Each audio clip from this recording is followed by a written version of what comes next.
Hi everybody, I'm Bree the Plant Lady, checking in with another video from the Royal Tasmanian Botanical Garden. And I'm starting here with the Huon Pine. This is a section of the garden I haven't explored yet. It's from the age of dinosaurs. You know I'm a sucker for good signage. So I'm really excited to see everything that's growing here. I think this is the rainforest understory section of the garden, which gives me the impression that these are going to be predominantly plants native to Tasmania and maybe the wetter areas of Greater Australia as a whole. The Huon pine is not a pine. It's Lagerostrobus franklinii. Not at all familiar with this, but I did buy a pair of earrings in the shape of Tasmania made from the wood of this plant, so I will be bringing some of it home. Hopefully I won't get in trouble when I get to New Zealand. Actually, I hadn't thought about that. Fingers crossed. Maybe if I wear them, they won't notice them. Anyhow, let me go ahead and turn this camera around so I can show you all of the amazing plants here. I'm just gonna go ahead and say I don't know anything. But they've got great signs.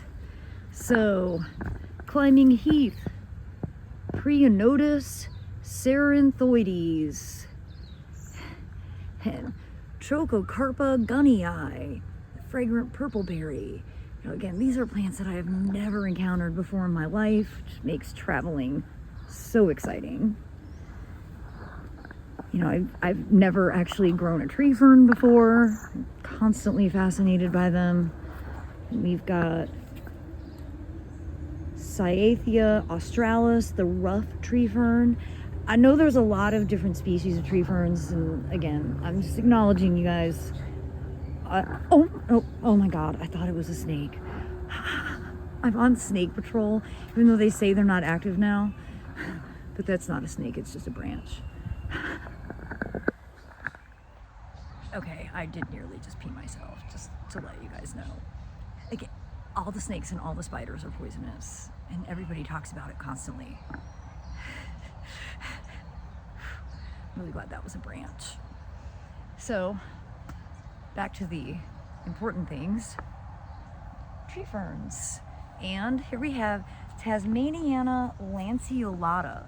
This is the mountain pepper. And they have a couple things that people have described to me as pepper, like you eat the seeds, you grind the seeds and it creates pepper, that is different from piper, what we traditionally use as the pepper spice. I don't really know. I don't know anything about this, but it's pretty cool.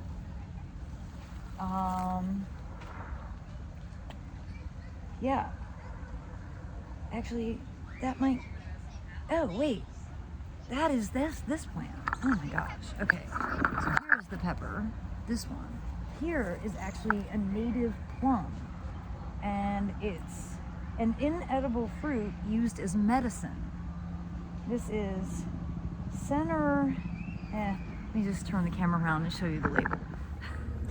Here we go. There is no point in me even trying to learn to say these words. The only way I'm going to learn anything is taking pictures of the labels and then scrolling up to show you what the plant itself looks like. And over here, I've got something that is used to make the frames for huts. I'm not totally sure what plant that is. I'm not sure either. Flowers steeped in water for sweet drink. I'm not sure if that's this fern looking thing. Yeah, I don't know what I'm looking at, but I love all of it. I can't help myself. Okay, different tree fern, soft tree fern, Dixoniana antarctica. I'm only 1,000 miles to Antarctica. Isn't it crazy being that close to such a cold place it doesn't freeze? And that's the power of living near water.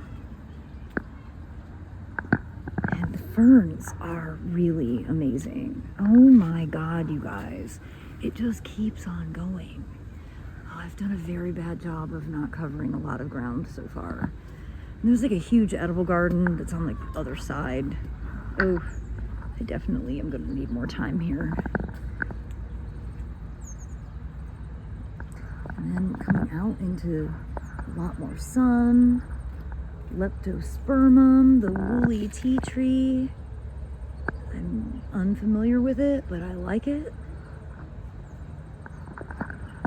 Various podocarpus. Obviously, this is a very drought-tolerant area. And it's really cool to see this is a native Tasmanian section.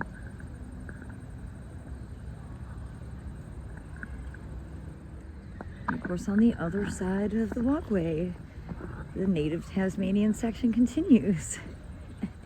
It is endlessly beautiful.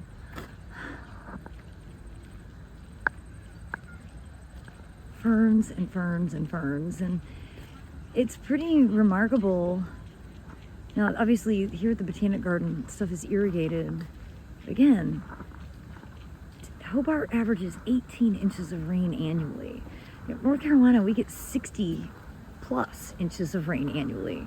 It's really hard to wrap my head around how lush all the plant material is living with such a dry climate. Oh yeah, look, we've got, I would call this Pangea. I love when they show maps like this of like how all of our land masses were at one point connected and how they've changed. And this is classic cool temperature rainforest species. I would say Hobart is not a rainforest climate in general. But obviously you can create that environment very successfully, and they have done that here.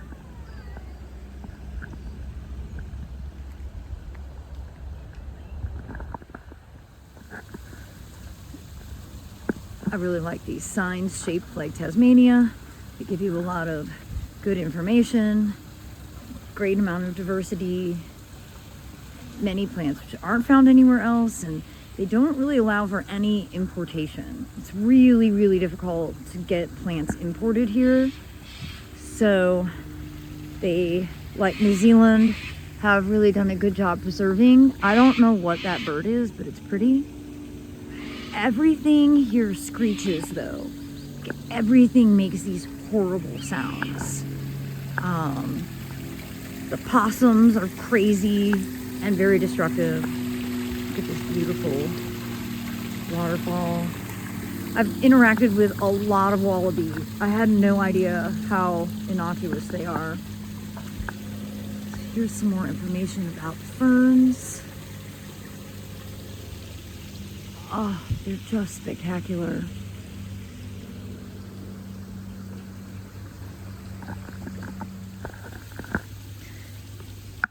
The infrastructure of this botanical garden is really awesome. Great stonework, nice pathways, great signage.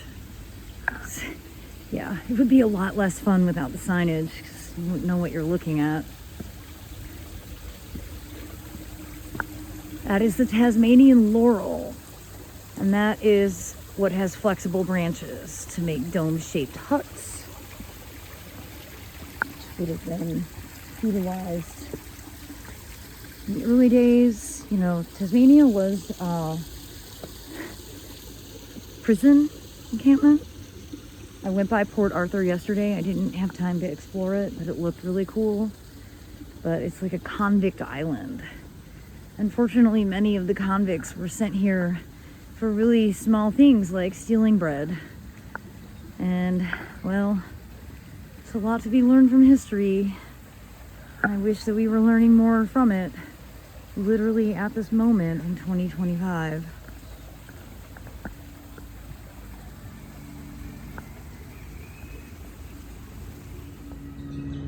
Now, and as I walk down this path, you can see beyond mountains, water. You can't take a bad picture. I feel like Tasmania and Western Cape of South Africa have a lot of similarities just in the geography of it, and that everywhere looks beautiful. I guess I'm a sucker for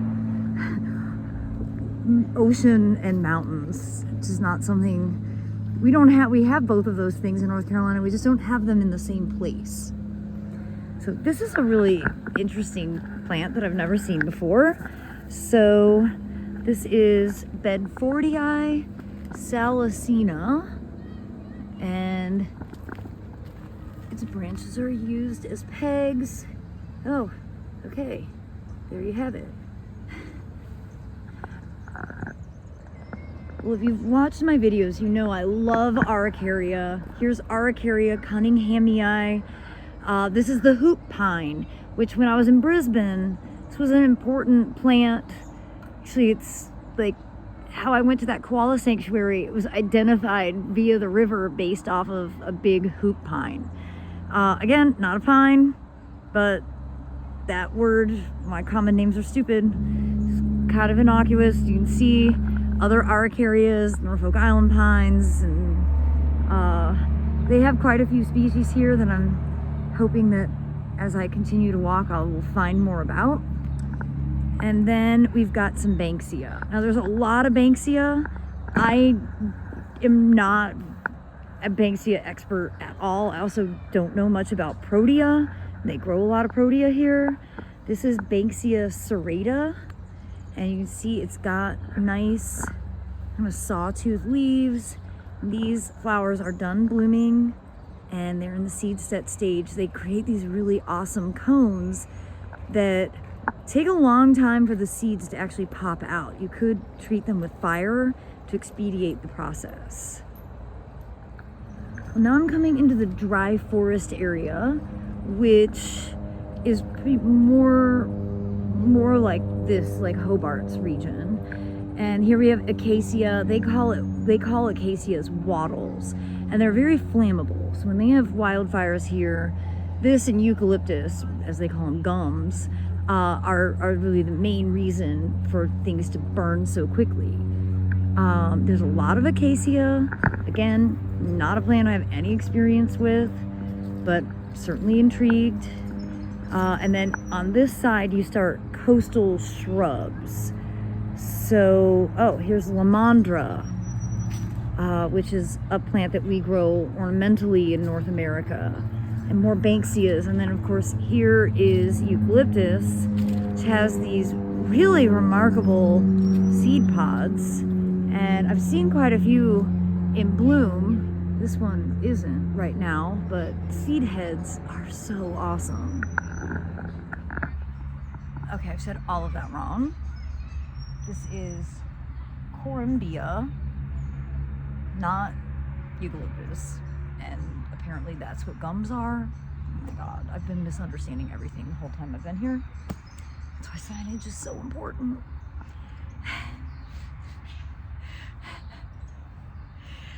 Nevertheless, I like their seed pods, and I still think that they're pretty flammable, although I might be completely making that up. Behind me, again, more Banksia. And a plant that I love and grow at home is Dianella.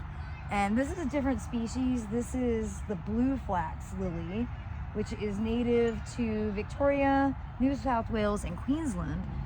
My last trip here in February, I was in New South Wales and Queensland. So nice to see it growing in like really dry, dense shade. I don't think this would be hardy, certainly in central North Carolina where we freeze. But generally speaking, Dianellas are really great evergreen grass alternatives. Well, here we've got all plants I'm not familiar with. So Banksia marginata, silver Banksia, you can see it has a lot of different purposes.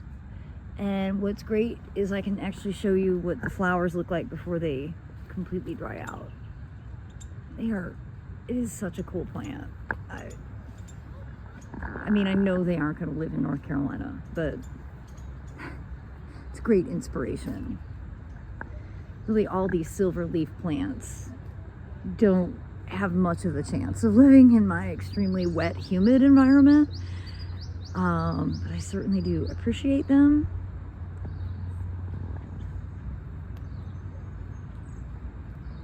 And this is the coastal heath. So I haven't actually really seen this environment up close and personal, but it's a remarkable plant palette. And here's some great signage to give you an understanding of who the early European explorers were, botanists who identified things. And of course there's a history far beyond when the Europeans arrived at Tasmania, but for modern day context, this is pretty valuable information. It's traditional in history. There's only one woman represented. Well, everybody, I hope you enjoyed this edition of my travels through the Royal Tasmanian Botanical Garden featuring Tasmanian native plants. I apologize for literally knowing nothing, but thanks to the Botanical Garden for having great signs. We can all learn from it. I do hope that you will continue to tune in, as I will be posting more videos from this absolutely incredible garden that I need to walk a bit faster through. As always, thanks for watching and happy gardening.